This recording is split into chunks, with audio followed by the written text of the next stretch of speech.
मुंबई में कानूनी कार्रवाई की तैयारी शुरू हो रही है। एक इधर से एक और उड़ के विधायक निकल चुके हैं। अब गुवाहाटी के लिए बड़ी खबर इस वक्त की हम आपको बता रहे हैं, क्योंकि खबर ये आ रही है कि एक और विधायक गुवाहाटी पहुंचे हैं। उदय सामंत, महाराष्ट्र के एक और विधायक गुवाहाटी पहुंच गए हैं। यानी कुनबा बड़ा होता चला जा रहा है एकनाथ शिंदे का। एक भी दिन ऐसा नहीं निकलता है जब एक दो विधायक और नहीं जुड़ रहे हैं। पहले ही वो 37 से ज्यादा 38 शिवसेना के विधायकों का दावा कर रहे हैं। पौलमी हमारी सहयोगी हमारे साथ इसी खबर पर जुड़ रही है। पौलमी, निर्दलीय है या शिवसेना के हैं ये उदय सामंत?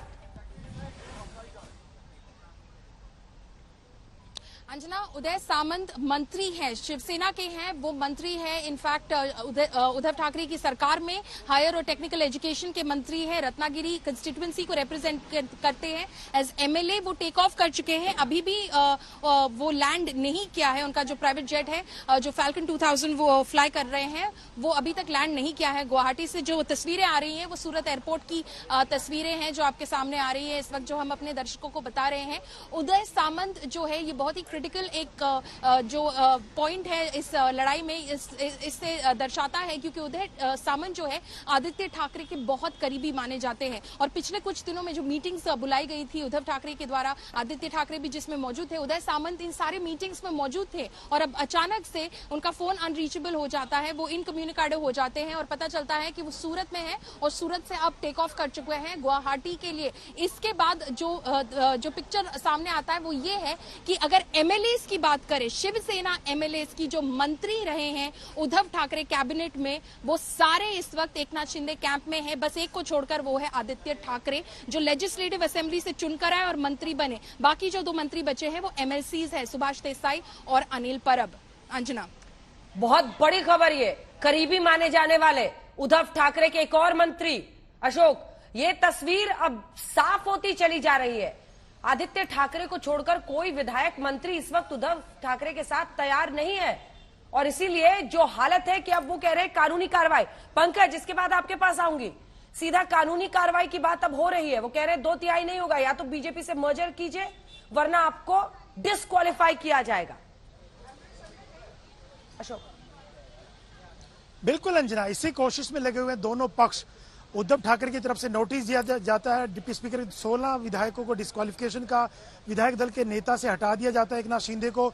उसका जवाब एकनाथ शिंदे गुट की तरफ से दिया जा रहा है, क्वेश्चन किया जा रहा है। कल कोर्ट में जाएंगे, तैयारी कर रहे हैं, पूरे लीगल एक्सपर्ट से बातचीत की जा रही है कि एकनाथ शिंदे को जो हटाया गया, डिप्टी स्पीकर के फैसले को चुनौती देंगे कि हमारे पास 2/3 मेजोरिटी है, हमारा फैसला गलत किया गया, जबकि उनको डिस्क्वालीफाई करना चाहिए। ये तमाम लीगल बैटल लड़े जा रहे हैं। दूसरी तरफ पॉलिटिकल लड़ाई लड़ी जा रही है। अंजना, देखिए, जहां उद्धव ठाकरे ने इमोशनल कार्ड खेला 2 दिन पहले, वर्षा से चले गए मातोश्री में, सीएम पद छोड़ने की बात कही, ये कहा कि शिव सैनिक आके मुख्यमंत्री बन जाए, एकनाथ शिंदे को ऑफर किया कि आप आके बात करें अगर आप ये चाहते थे।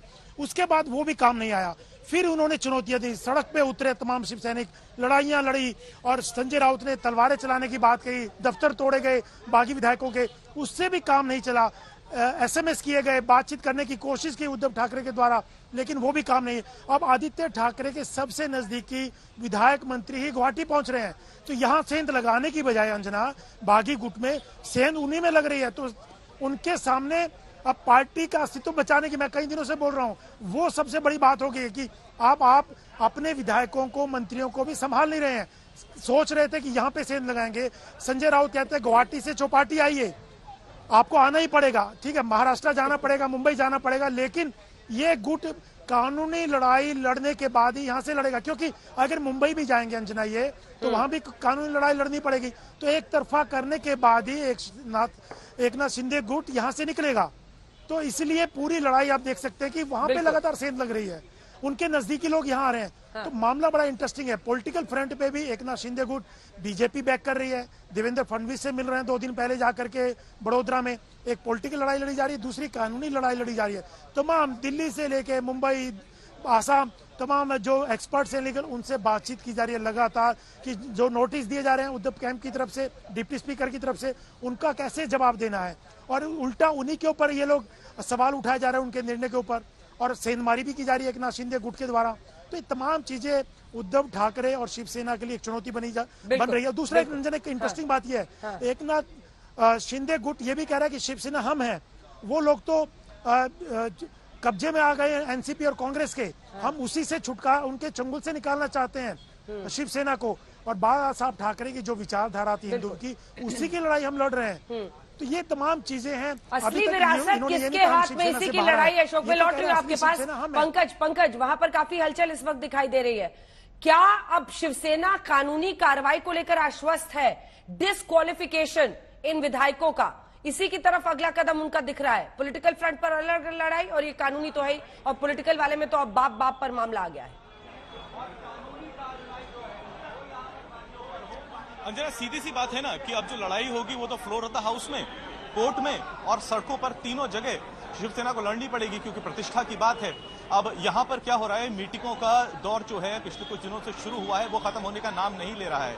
इंटरेस्टिंग, मैं आपको बात बताऊं, करीब उद्धव ठाकरे के 4 करीबी बताए जा रहे हैं, जिसमें मैं 2 नाम तो कंफर्म कर सकता हूं, अनिल देसाई हैं और अनिल परब हैं, जिनको जिम्मेदारी दी गई है कि पार्टी को रिवाइव किया जाए। और इस पूरे रिवाइवल प्लान में जो युवा सेना है उसने एक प्रमुख भूमिका निभानी है। अब आदित्य ठाकरे की जो यहाँ पर रोल होने वाला है वो बहुत महत्वपूर्ण होगा, क्योंकि युवा सेना का वो प्रतिनिधित्व करते हैं।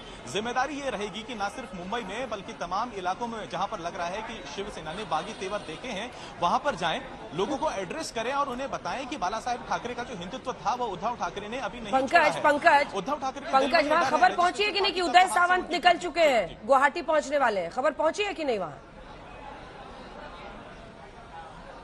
आदित्य ठाकरे शायद थोड़ी देर में आएंगे, तब उनसे ये सवाल करेंगे, क्योंकि जब बकोला में उन्होंने पब्लिक गैदरिंग करी थी तब तो वहां पर वो काफी आश्वस्त नजर आ रहे थे। उन्होंने कहा कि 17 से 20 अभी भी ऐसे बागी विधायक हैं जो उनके संपर्क में हैं, कभी भी फ्लोर टेस्ट हो जाए पता लग जाएगा कौन कितने पानी में है। तो यानी इस वक्त दोनों, चाहे रेबल ग्रुप भी है, शिवसेना जो उद्धव कैंप भी है, वो तो कह रहे हैं कि बाजी हम ही मारने वाले हैं, लीगली भी हम ही जीतने वाले हैं, सपोर्ट भी हमारे साथ है। ये तो सपोर्ट बागियों के साथ तभी तक है जब तक वो मुंबई के बाहर है।